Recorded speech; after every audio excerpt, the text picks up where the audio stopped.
Hello and welcome back to the program. The sheriff's office recently sent, as you've seen in the local media, they sent a letter accusing a citizen of essentially one of the worst crimes there is in society that has to do with children. After the letter was sent out and it became apparent, I guess, to the news agencies that went to the sheriff's office for an interview, they said the letter wasn't authorized. And of course, I would say, listen, that's bad enough if the story stopped there, but it doesn't. And here's why it matters.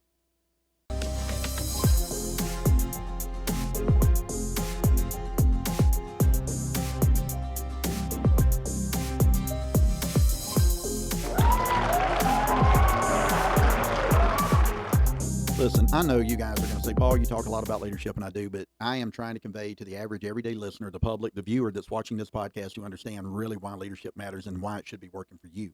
We had this letter that was dated December the 30th, 2025, and of course, we redacted the name of the individual and anything that would remotely identify the person this letter was addressed to. And we don't know if there are other letters or not. We just know that this is a letter, if you will, that was circulated at least on Facebook. And as you can see, looks like you've got the emblem right there with the star that represents the sheriff's department, and certainly, I guess, the unit that represents, the internet crimes against children. You have a cyber tip number, and then, of course, who it's addressed to. But it essentially goes on to say that this particular person, the sheriff's office was contacting them certainly because of a cyber tip that had been reported of an upload of child pornography. The cyber tip indicated that the activity originated from the address that the letter was sent to, and the detectives had determined that account identifiers below are registered to that individual. And of course, it gives the platform, date of occurrence, username, etc. Then it really goes into saying that the letter serves as a formal notice and warning. The creation, possession, distribution, and uploading of sexual images or even of minors is illegal and constitutes a serious criminal offense, but it doesn't state the offense, state or federal, and that this type of conduct could lead in or result in arrest and prosecution. However, the detectives have elected to issue a warning at this time. And if this is a case where an investigator or even a supervisor made a unilateral decision not to prosecute, I don't know that they have that authority. Of course, the policies and procedures of any law enforcement agency are going to determine and dictate. In order to clear someone of a crime, usually that crime has to be vetted with the local district attorney's office in the state of Alabama, who would determine whether or not there's sufficient evidence to move the case forward for warrants or even a grand jury, if you will, to determine if there's enough evidence to go to trial. And it seems like, just based on the letter, that the officer or the investigator made a unilateral decision to do it, but I don't believe that. And I don't believe it because in the year of 2026, there are regulations of every agency that kind of dictate really how cases are to be handled. Nothing in this program should be interpreted as an allegation or of guilt or innocence against any individual or against any organization, in particular deputies. What's important is that all references in this video today is based upon publicly available information, not inside information, and of course those documented materials that we're going to show you today.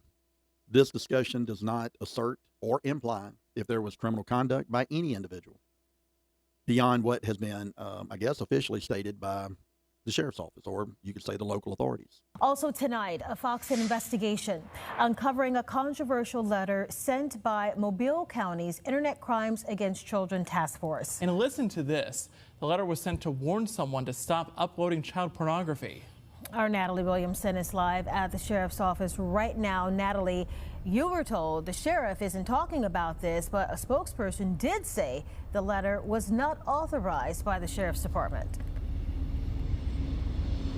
Yeah, that's right, Lenise and Cameron, and right now it's unclear how many warning letters were sent out by the ICAC unit here. I spoke with a woman who made a social media post about the letter. She says she was absolutely shocked at what it said.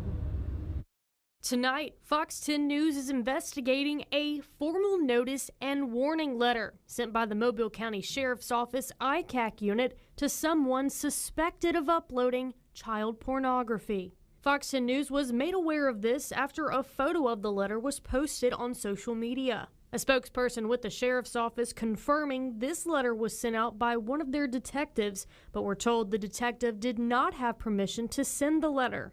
The letter that was sent out December 30th says, quote, "The Mobile County Sheriff's Office Internet Crimes Against Children Unit is contacting you regarding information received through a cyber tip report involving the upload of child pornography." The letter explains the tip they received shows a video classified as child sexual abuse material was uploaded to Snapchat on August 10th, 2024, using a telephone number registered to the person the letter is addressed to. It also says while this conduct is illegal and can result in arrest and prosecution, detectives have decided to issue a warning at this time. The person who made the social media post with the photo of the letter tells me she was shocked the person wasn't being charged. Just reading down, I'm thinking, God, wow, this guy's going to be in trouble, and I read a little bit further, and then I get to this is a warning part, and I'm just like, okay, this letter can't be real. She says having children of her own, seeing this letter was disturbing, and she hopes anyone who is found committing a crime is held accountable. It actually states it's sexual abuse on a child, and so, I guess that was the most alarming part. What a slap on the wrist or a pat on the back or, MCSO tells me the detective who sent out the letter wanted to be, quote, proactive, and this matter is now being handled internally. Live in Mobile, Natalie Williamson, Fox 10 News. Today we're going to talk about leadership, not politics, certainly not personalities or individuals, leadership.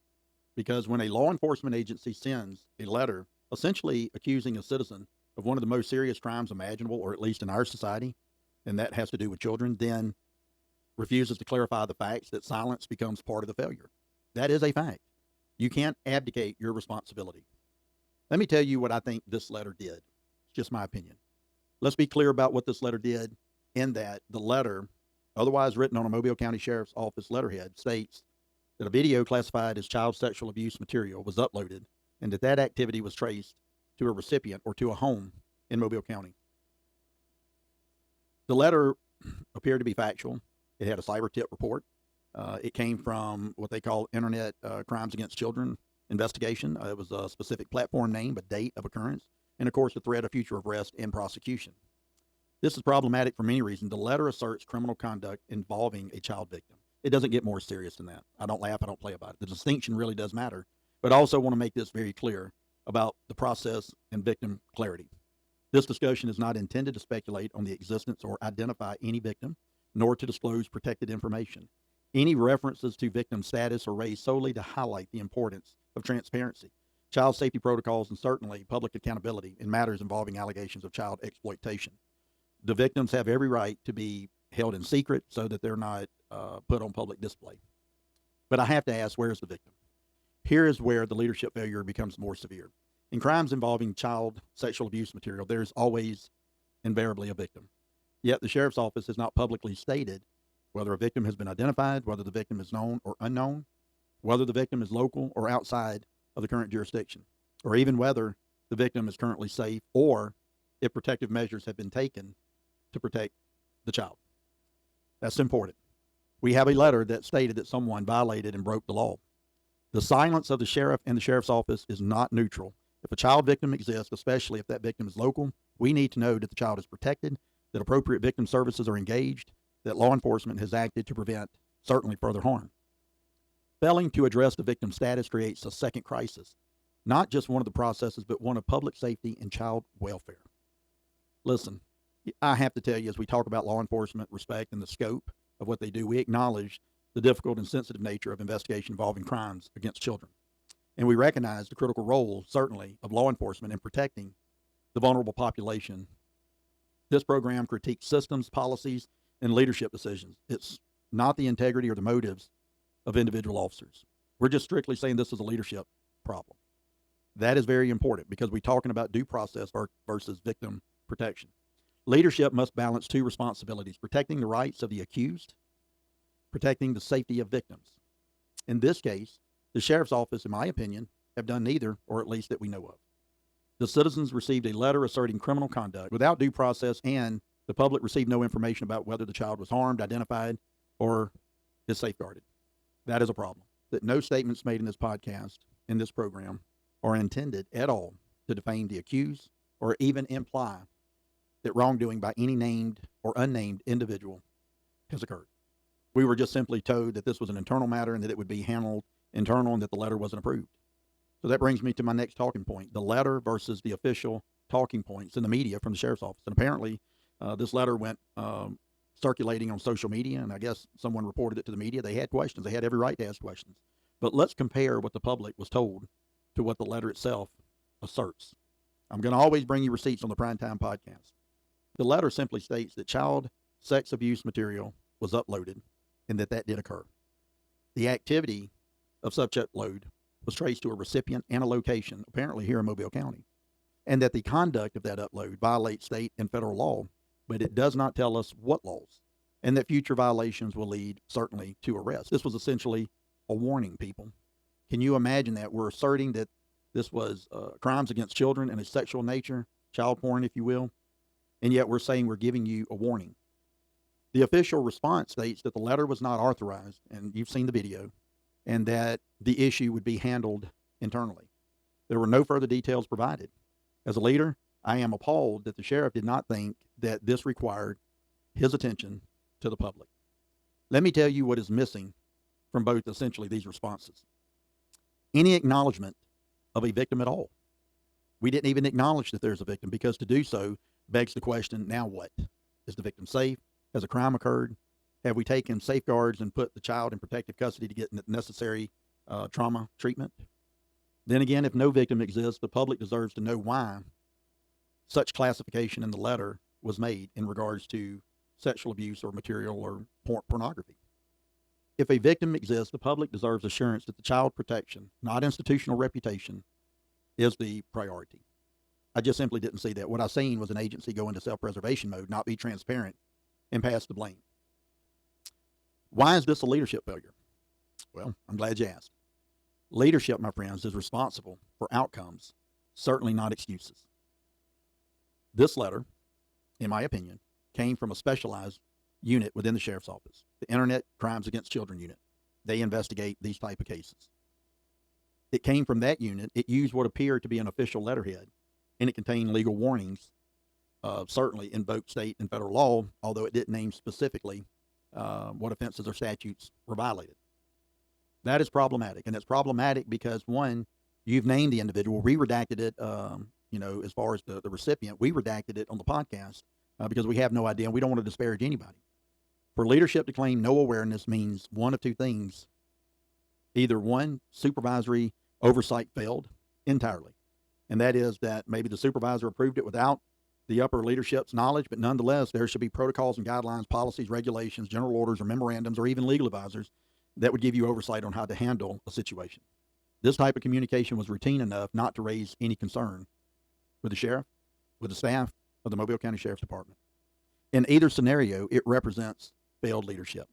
Simply said, there are policies and procedures on how to virtually handle every situation within a law enforcement organization. But leadership failure deepens when no public explanation follows, no victim status is clarified, and certainly no assurances are given about the child's safety. Let me make one thing clear. The silence in this information that was given from the public information officer, not the sheriff, the silence here is not discretion. My friends, it is a clear abdication of the responsibility and accountability held with the leaders of the sheriff's department. And what better opportunity for the local sheriff to personally address the matter to show he is aware, involved, and he's certainly dealing with the issues.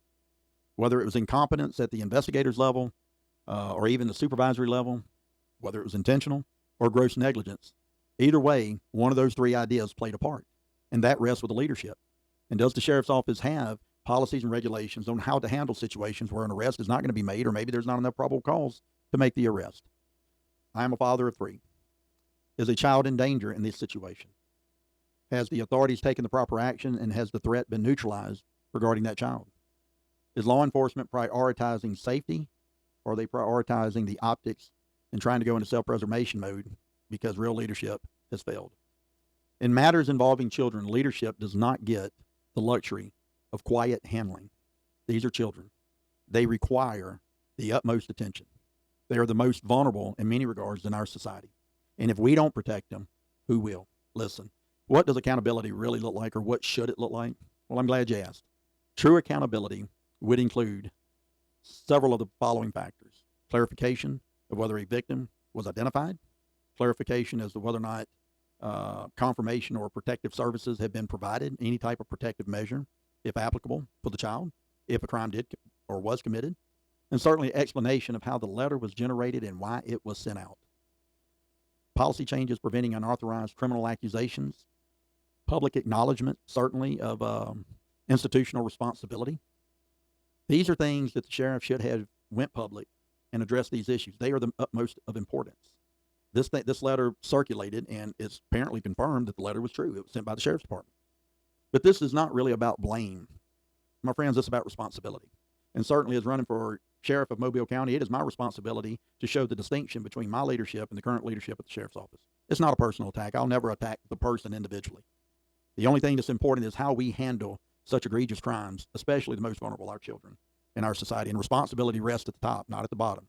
What I don't want to see happen is a detective reprimanded for what may be a common practice within the agency, unless, of course, the leader gets exposed.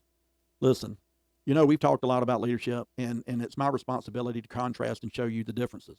You've seen me when I was the chief of the Mobile Police Department, and it's important that we be transparent where we can. Listen, this letter accused a citizen of a crime that presumes there's a victim. Failed to tell the public whether that victim exists, whether the victim is safe, or even whether the victim or the system failed entirely, and if so, what measures were taken to correct it. There's this idea in leadership that sometimes we fail, sometimes we don't follow protocol or policy, and I get it. We live in a world of litigation, but simply remaining silent on such an egregious mishap or failure to prosecute a criminal if the crime was committed against a child, listen, that is not a communications failure. My friend, that is a leadership failure. And you may say, Paul, well, you're being a little hard. Well, no, I'm not. When we assume leaderships like chief of police and law enforcement or fire chiefs or even sheriff's department or district attorneys, we have a moral obligation. We swear to an oath. And when leadership fails in matters involving children, the public has both the right and the obligation to demand answers. My question simply is to the sheriff and to the sheriff's department. Are our children safe? My friends, I know this was very direct, but this is a very serious topic, and leadership really does matter. We don't have time for on-the-job training. I want to thank you for watching. Lord willing, the creek don't rise. We'll see you again.